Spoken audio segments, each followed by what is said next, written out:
The good news of 1923's Season 2 finale, Spencer and Alex do, in fact, manage to make their way back to each other. Yay! Lovers reunion. The bad news concerning 1923's final episode.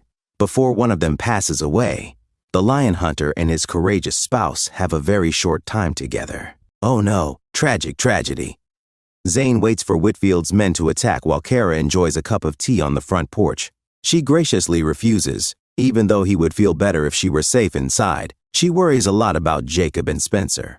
However, she tells him that anything that's worth having is worth fighting for. Therefore, the impending battle is justifiable. He gives her a praising glance. He remarks, "Ma'am, they don't make women like you anymore." She jokes, "Yes, they do, but it's the men they make different." Clyde and Alec enter the train station when Jacob and Sheriff McDowell are still there. Jacob is a little wary of them because he doesn't know them, and they were recruited while he was recovering from his gunshot wound. Taking Hillary's gloves and a silver bottle, maybe containing perfume. From her handbag, Alex appears to realize that she would die if she does nothing. She then rushes to Paul's body and searches through his pockets until she discovers his lighter.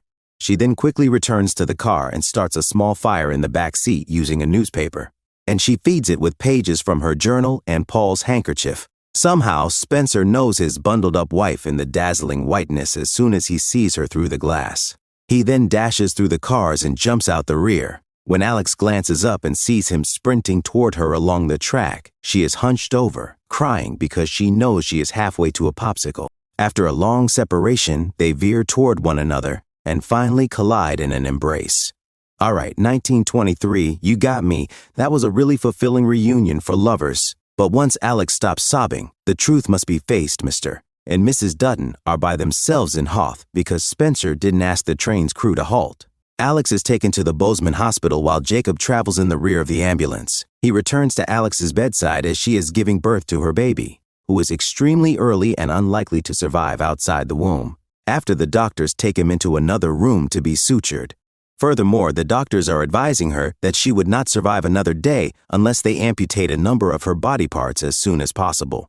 However, our girl perseveres, removes the child, and then insists on having the small baby brought to her so she can milk it.